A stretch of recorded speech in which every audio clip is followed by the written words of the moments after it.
It's Wednesday, January 24th, 2024, and I'm Dave Sobel. 3 things to know today. The growing AI risks in finance and politics calls for regulations rise ahead of the elections. CMMC and FedRAMP compliance for all. Small businesses face the same cyber requirements as larger firms. And Seceon, Atakama, Pax8, and Microsoft all have launches to talk about. This is the business of tech. Data migrations are complex and irritating, creating days of frustration from setup to cutover. MoveBot was built from the ground up to fix that. MoveBot is the simplest and fastest data moving tool there is, fully hosted with no infrastructure, no virtual machines, none of that. Sign up, connect, scan, and you'll be moving data in minutes. Techs of all levels can now move terabytes per day with MoveBot. The magic lies in how MoveBot simplifies and auto-scales your migration with modern cloud technology, handling proprietary doc types, file name sanitization, permissions, and cutover, with detailed reporting and alerting at every step. Start moving data like a pro at movebot.io.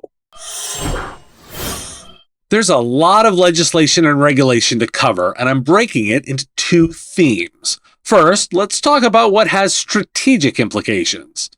First, a perspective on AI in 2024 as it relates to politics. According to NBC News, lawmakers in most states need to catch up in enacting policies to address the challenges posed by artificial intelligence and deepfakes in political campaigns. Only 3 states passed laws related to these issues in 2023, while others introduced bills that stalled or failed. With the 2024 election approaching, proponents of regulation are urging states to take action, as different approaches could provide valuable insights. The reasons for the slow response include reconciling regulations with First Amendment rights, the rapid evolution of AI and deepfake technology, and a lack of understanding among lawmakers. State-level legislation in Washington, Minnesota, and Michigan could serve as models for future laws. The federal government has not taken significant action, making state-level efforts crucial in addressing the potential threats of deepfakes in elections. And from the Washington Post, fears about the risks of artificial intelligence have extended beyond Silicon Valley to the legal system, global business gatherings, and top Wall Street regulators. The Financial Industry Regulatory Authority and the World Economic Forum have identified AI as a significant risk, with concerns about misinformation and direct consumer harm. The Securities and Exchange Commission Chairman Gary Gensler has warned about the threat of financial stability posed by AI models used by investment firms. The potential risks of AI include biased decisions, privacy concerns, and the potential for global market meltdowns.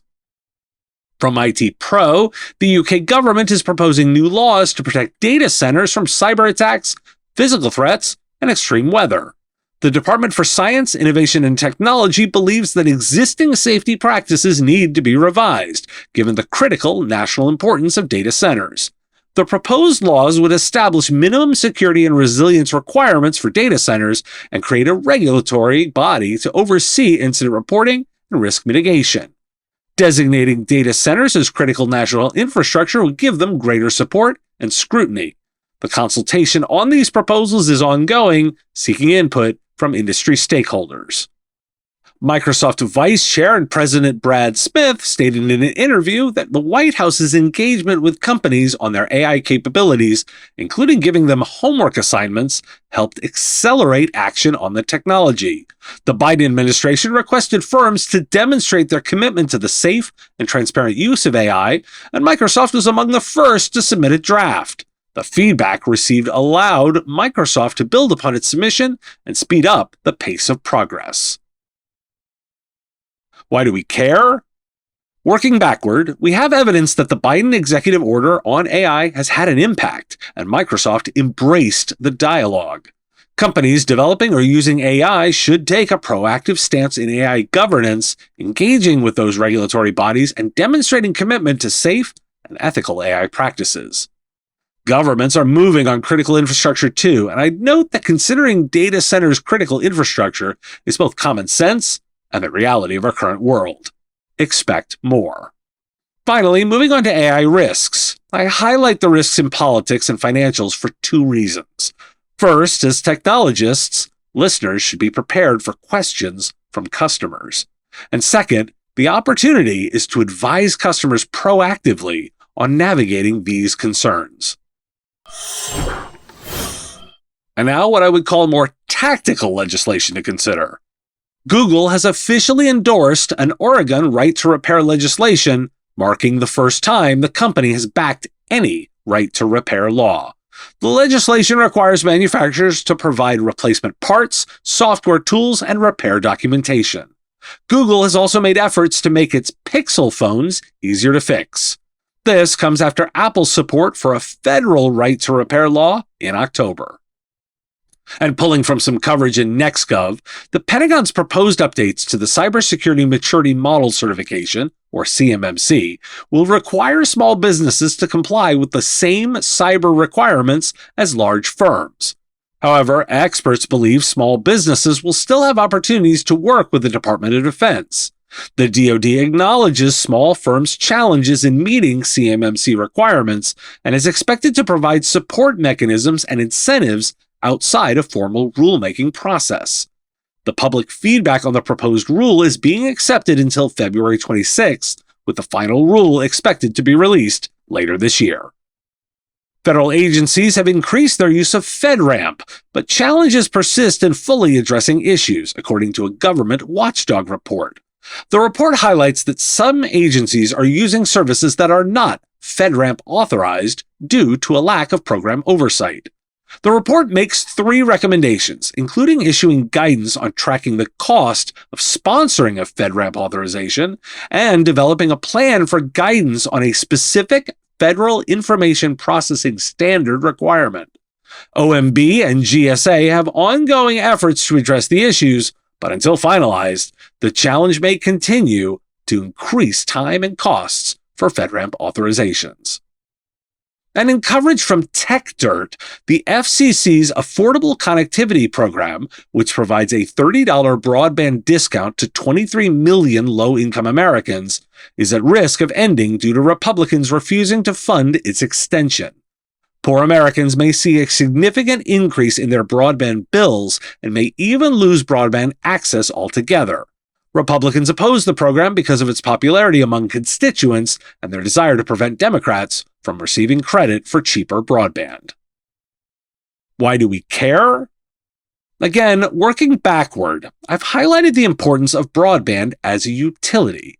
Making broadband viewed as a necessary utility is good for MSPs and service providers, as it shows the importance of technology in business.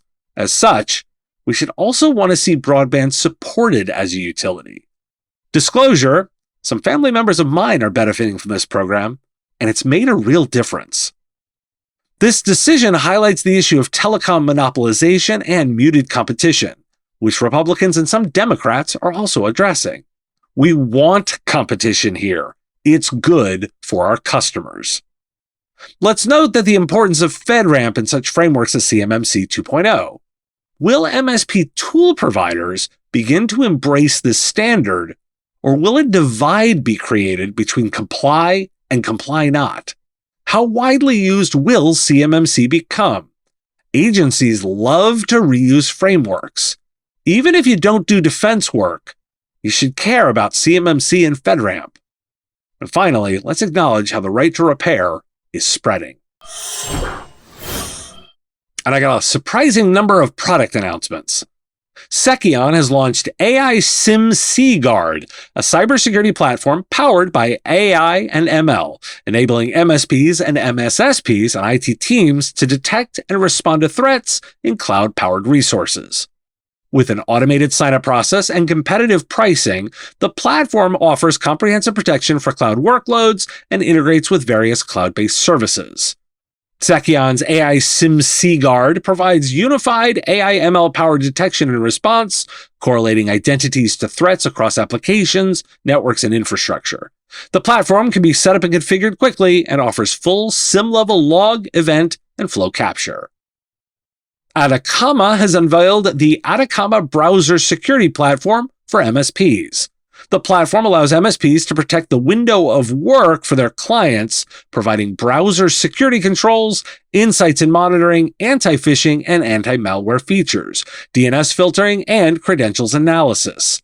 MSPs can join the Early Access Beta program to shape the product's future and receive commercial incentives. Pax8 has launched a global marketplace mobile app that allows partners to search and view products on the go. The app, soft launched in the US in September, is now available worldwide. Partners can search and manage products, view invoices and support tickets, and share feedback. Additional features like push notifications and an add to cart function will be rolled out soon. The app aims to provide a convenient and flexible way for partners to service and manage clients remotely. And Microsoft has launched new partner benefits packages for solution providers, offering access to Microsoft Sales Copilot, product licenses, Azure credits, and more. The three packages, Partner Launch Benefits, Partner Success Core Benefits, and Partner Success Expanded Benefits, cater to different growth stages and are available in major markets, expanding to other locations by the end of March. The packages provide various tools and support, ranging from $345 to $3,995 annually. Additionally, Microsoft has made its Copilot from Microsoft 365 generative AI offering available for solution providers in the Cloud Solution Provider program to sell to customers. Why do we care? Of course, Microsoft would launch partner program benefits for AI. It's a key initiative for them. I'm intrigued by the idea of a mobile app from Pax8. 2 reasons. First, mobile is still too much of a competitive differentiation from a vendor. Second, it's still a massive differentiator for providers themselves. Thanks for listening. It's National Compliment Day. Listener, you look marvelous. Got a comment, a question, a thought on a story? Put it in the comments if you're on YouTube, or reach out on LinkedIn if you're listening to the podcast. Have a great day. The Business of Tech is written and produced by me, Dave Sobel, under ethics guidelines posted at businessof.tech. If you like the content, please make sure to hit that like button and follow or subscribe. It's free and easy and the best way to support the show and help us grow. You can also check out our Patreon, where you can join the Business of Tech community at patreon.com/MSP Radio, or buy our Why Do We Care merch at businessof.tech. Finally, if you're interested in advertising on the show, visit mspradio.com/engage.